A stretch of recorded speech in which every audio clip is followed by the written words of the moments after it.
घने अंधकार रूपी अज्ञान में जैसे ज्ञान का साथ मिल गया, धरती पर रहते रहते जैसे आसमान का साथ मिल गया, और परम पूज्य सद्गुरुदेव जी महाराज के साथ चलते चलते लगा और गुरुवर के साथ चलते चलते आभास हुआ कि जैसे हम मनुष्यों को भगवान का साथ मिल गया। भाइयों बहनों, परम पूज्य सद्गुरुदेव जी महाराज जो इस धरा पर आत्म कल्याण और जन कल्याण के लिए उपस्थित हुए हैं, हम मनुष्यों को परम पूज्य सद्गुरुदेव जी महाराज ने एक विचारधारा दी, एक रास्ता दिया, जिससे अपनी उन्नति के लिए, सुख शांति के लिए हमें किसी के कंधे पर सहारा लेकर के न चलना पड़े, हम चैतन्य हो जाएं, मजबूत हो जाएं, आत्मशक्ति से युक्त हो जाएं। इसीलिए परम पूज्य सद्गुरुदेव जी महाराज ने हमें भगवती मानव कल्याण संगठन की विचारधारा प्रदान की है।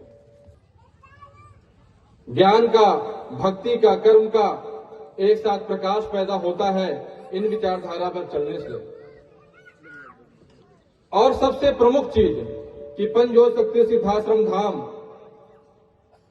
जहां से परम पूज्य सद्गुरुदेव जी महाराज के द्वारा इस विचारधारा का, इस ज्ञान पुंज को प्रकाशित किया जाता है, जहां से संचालित किया जाता है, उस पंचज्योत शक्ति सिद्धाश्रम धाम के बारे में मैं आपको दो शब्द बताना चाहता हूं।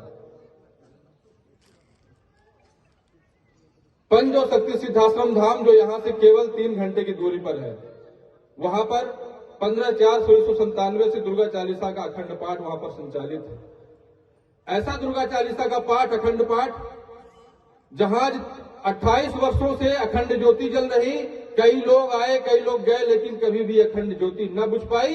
28 वर्षों से अनवरत चल रही है जन कल्याण के लिए।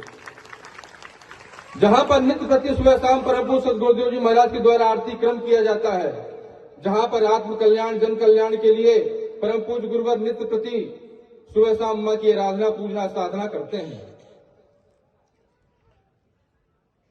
ऐसा पंचज्योत शक्ति सिद्धाश्रम धाम जहां पर जाने भर से, चाहे जिसके जीवन में जैसी समस्या हो, केवल जाने भर से उस समस्या को, उसको समाधान प्राप्त हो जाता है।